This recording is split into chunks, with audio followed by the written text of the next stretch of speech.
Before a man could enter the most secret place in Imperial China, he had to surrender something that could never be returned. Not his wealth, not his freedom, but his future. Inside a small and silent room, a decision would change his entire life. There were no ceremonies, no celebrations, no promise of greatness, only fear, uncertainty, and the hope that this sacrifice would lead to a different life. Some men became eunuchs because they were punished by the law. Some were prisoners captured during war. But many entered the palace willingly. They came from poor families searching for survival. For them, the imperial palace offered something the outside world could not provide: food, shelter, and a chance for a better future. After entering the palace gates, they stepped into a world hidden from ordinary people. A world of secrets, a world of power, a world where one conversation could change the fate of an empire. The imperial palace was the center of China's political universe. The emperor sat upon the dragon throne as the son of heaven. His commands became law. His decisions affected millions of lives. But behind the golden roofs and magnificent halls was another reality. The palace was also a place of suspicion, competition, and fear. Every person near the emperor could influence the future of the dynasty. And the emperor faced one problem above all others: trust. Who could enter his private world? Who could carry his secrets? Who could serve his family without threatening the imperial bloodline? The answer was a group unlike any other in history: the eunuchs. Today, many people think of eunuchs only as men who had been castrated. But in Imperial China, they were far more than that. They were palace servants, messengers, administrators, keepers of secrets. They witnessed conversations that few others could hear. They entered places that ordinary men could never enter. Most lived their entire lives in silence. But some would become explorers, political advisors, and powerful figures who changed the course of Chinese history. So why did China create eunuchs? The answer began with the emperor's greatest concern: the survival of the dynasty. For Chinese emperors, the imperial family was not simply a family. It was the foundation of the entire empire. The throne had to pass to a legitimate heir. If there was uncertainty about the emperor's descendants, the result could be rebellion, civil war, and the collapse of a dynasty. Inside the palace lived empresses, concubines, princesses, and female attendants. These private areas were heavily protected, but the palace still needed workers. Someone had to deliver messages, maintain buildings, prepare supplies, assist the royal family.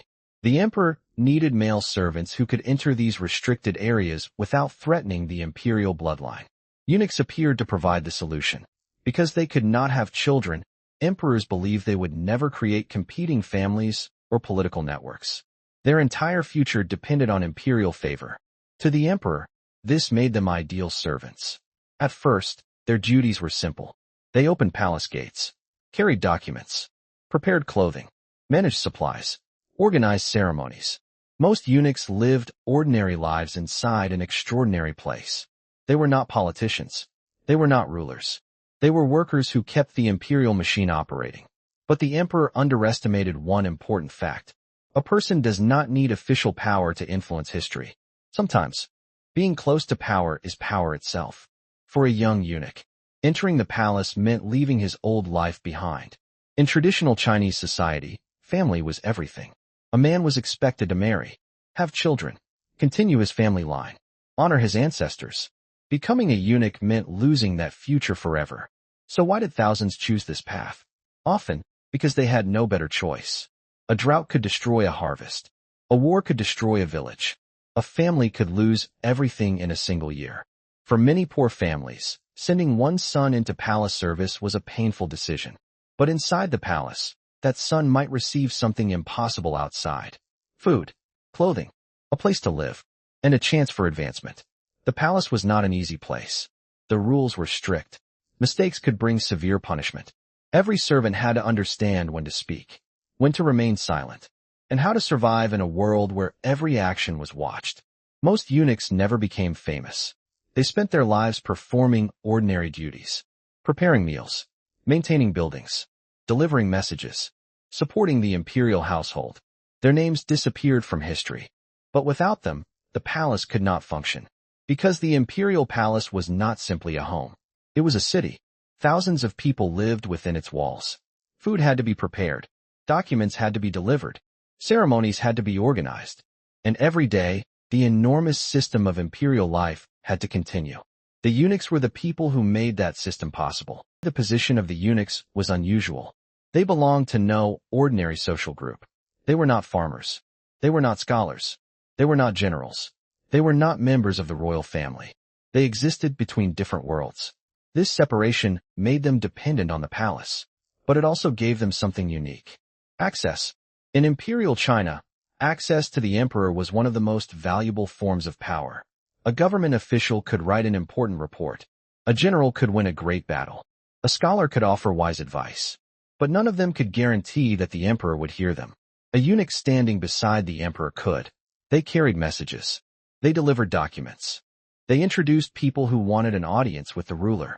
They knew what was happening inside the palace before anyone outside did.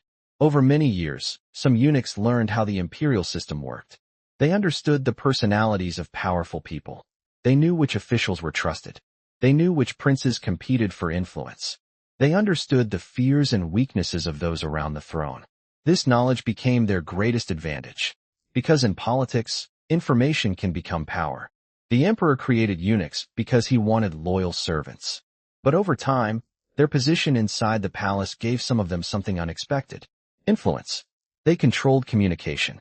They stood between the emperor and the outside world. They knew which voices reached the throne, and sometimes, which voices disappeared before reaching it. Most eunuchs never used this position for personal ambition. They simply served and disappeared into history. But a few discovered a dangerous truth. A person standing close to power could sometimes control power itself. The first great warning appeared more than 2,000 years ago, at the end of China's first empire. His name was Zhao Gao. More than 2,000 years ago, Zhao Gao lived during the final years of the Qin Dynasty. The Qin Dynasty was the first dynasty to unite China under a single emperor. Its founder, Qin Shi Huang, created a powerful centralized state. He built enormous projects. He strengthened government control. And he created an empire unlike anything China had seen before. But after his death, the dynasty began to weaken. The new emperor was young and inexperienced. The court became filled with political struggles. And Zhao Gao saw an opportunity. As a trusted palace official, he had direct access to the emperor. He understood the weaknesses of the court. He knew how decisions were made. And he understood how fear could be used as a tool. The most famous story about Zhao Gao became one of the most well-known political sayings in Chinese history. The phrase, calling a deer a horse. According to historical tradition, Zhao Gao brought a deer before the emperor. Then he claimed it was a horse. The emperor was confused. Everyone at court knew the truth. But Zhao Gao asked the officials what they thought. Some honestly said it was a deer. Others agreed that it was a horse because they feared Zhao Gao's power. The story became a symbol of political manipulation. It represented a world where powerful people could force others to deny reality. Although historians debate the exact details, the meaning of the story survived for centuries. When one person gains too much influence over a ruler, even truth itself can become dangerous. Soon afterward, the Qin Dynasty collapsed, and Zhao Gao became remembered as one of history's earliest examples of a eunuch whose influence reached far beyond his original role.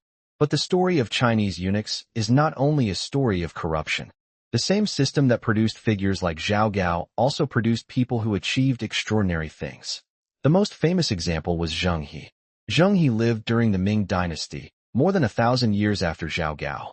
His early life was completely different from the image of a powerful admiral. As a young man, he was captured during a military conflict and entered palace service. Like many eunuchs, his life began with hardship. But inside the Ming court, his intelligence and abilities were recognized. He was disciplined, organized, and highly capable. Eventually, he gained the trust of the Yongle Emperor. The emperor gave him a mission unlike anything before. Command a massive fleet and travel beyond China's shores. Between 1405 and 1433, Zheng He led 7 major voyages across the Indian Ocean.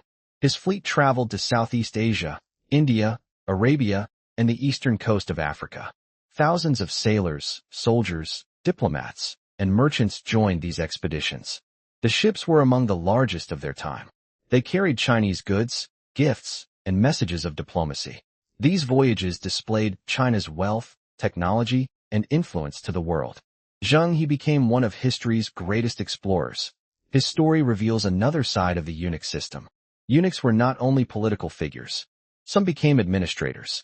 Some became diplomats.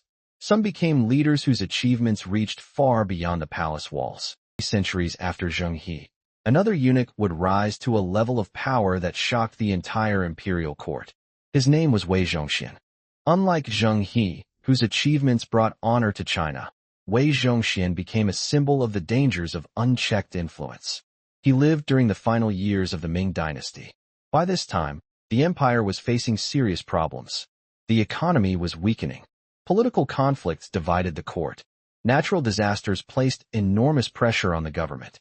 And the Tianqi emperor relied heavily on trusted people inside the palace. Among them was Wei Zhongxian. Because of the emperor's trust, Wei gained enormous influence. He controlled access to the throne. Officials who supported him gained power. Those who opposed him could lose their positions. At the height of his influence, many officials feared Wei Zhongxian more than they feared the emperor himself. His rise demonstrated the greatest contradiction of the eunuch system. The emperor created eunuchs because he wanted protection, but the people closest to the throne could sometimes become powerful enough to threaten the throne. The stories of Zhao Gao, Zheng He, and Wei Zhongxian were completely different. One represented manipulation. One represented achievement. One represented the danger of unchecked power. Together, they show why the history of Chinese eunuchs is so complicated. They were not simply villains. They were not simply victims. They were people shaped by the world they lived in. Some were forced into the system. Some entered because they saw no other way to survive. Some served quietly for their entire lives. And some reached heights that no one could have imagined. For more than 3,000 years, eunuchs remained part of China's imperial world. They appeared in different dynasties.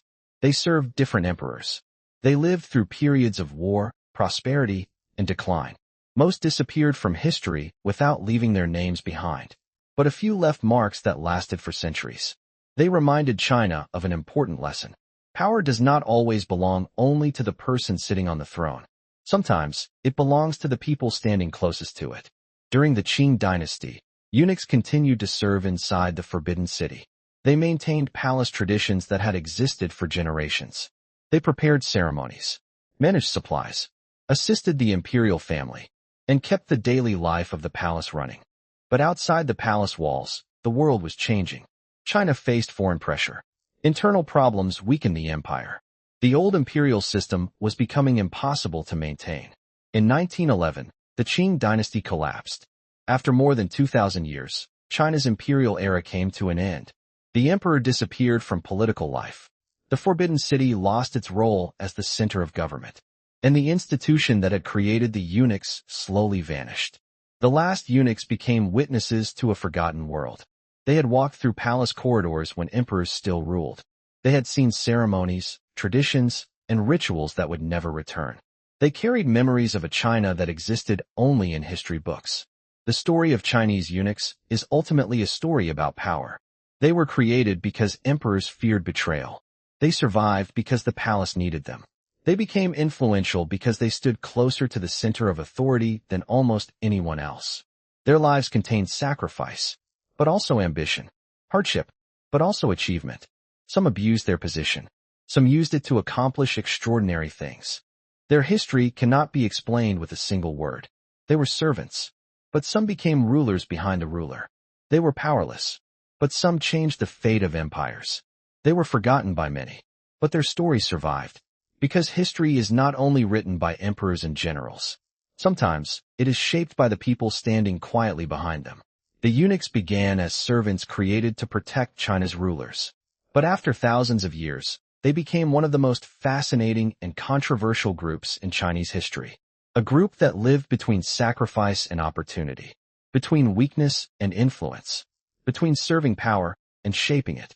In the next episode of China Untold Stories, a man would convince an emperor to accept a lie. A man whose ambition helped destroy China's first great empire. His name was Zhao Gao.